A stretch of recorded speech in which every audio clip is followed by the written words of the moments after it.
Hello everyone! Good morning, Philippines! Good morning to all of you. For today's video, I am going to show you how to make a shredded beef. So, let's get started.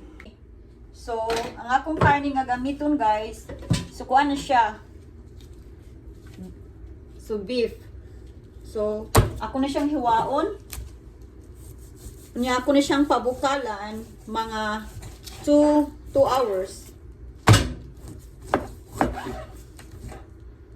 So, make sure inganaon na siya nimo paghiwa.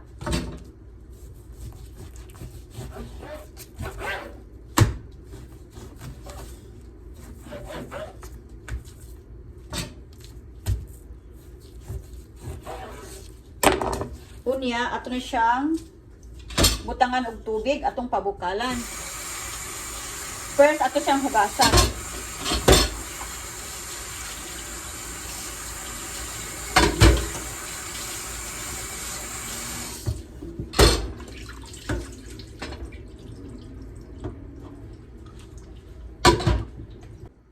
Okay, tanawan ninyo. So, ako na siyang butangan og tubig.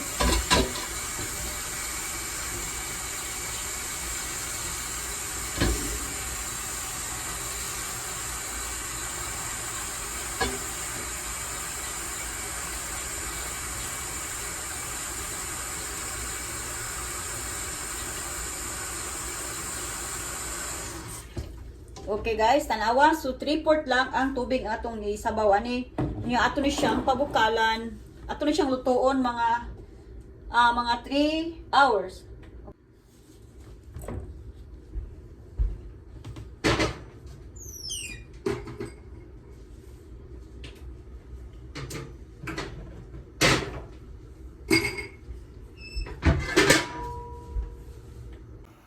So, mao ni siya. Ato na siyang pabukalon. Mga 3 hours. Ato na siyang lutoon. Kahuman na ni natuog ka ng luto. Ato na siyang pabugnawon. Unya human. Ato siyang is-shredded. Okay, now. Ato na siyang timplahan. Ato siyang butangan o 1/2 spoon of nor beef. And then, ato ko siyang butangan og asin. 1/2 teaspoon of salt. Unya, ato siyang butangan og cloves. Unya, 1/2 teaspoon of oregano powder. And then, lagyan natin, and then, butangan sa nato o black peppercorn.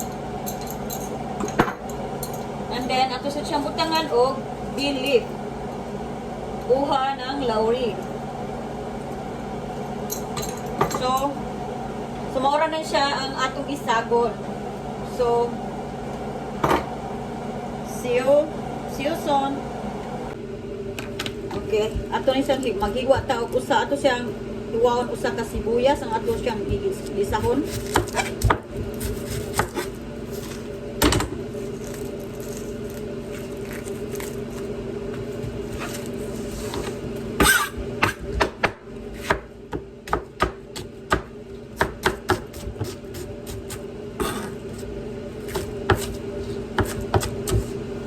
Mao na siya atong isagol karon kuman nato og luto sa atong beef. Kunya ato sa siyang sagulan o sweet peppers. So mao ni atong isagol.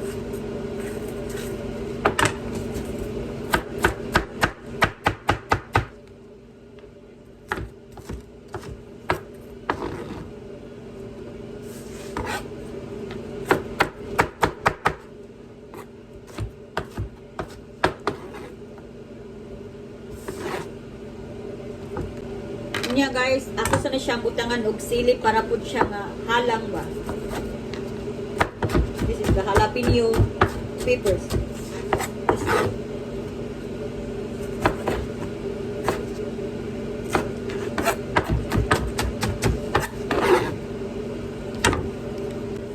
Okay, ato sa siyang sagulan o garlic. minced garlic.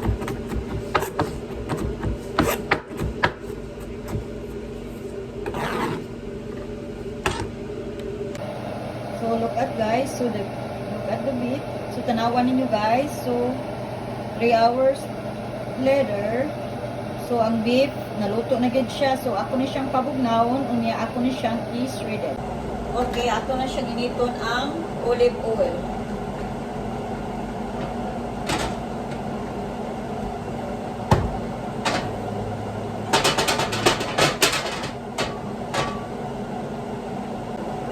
Okay, ato nang isahon ang atong mga lamas. So first atong isahon ang garlic.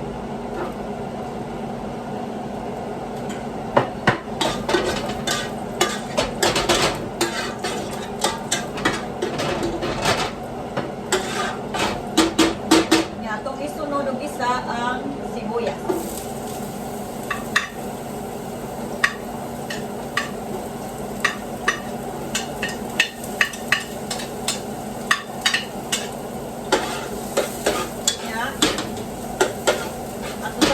Sagog bisa ang sweet pepper ug ang sili.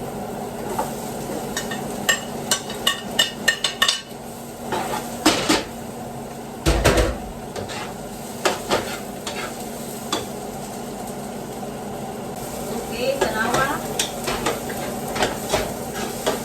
ang atong lamas na luto na. So ato na siya isahon ang atong karne.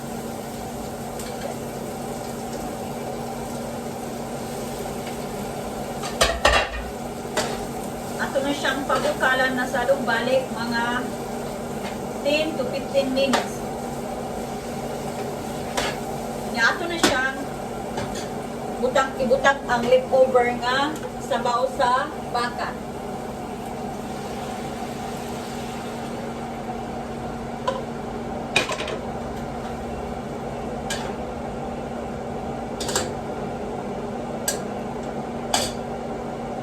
Nya ato na siyang pabukalan mga 10 to 15 minutes, okay? See you later. Okay, so here you go. If you see this, here is the shredded beef. So that's all for today. Thank you for watching. See you next video. Thank you. Have a wonderful day.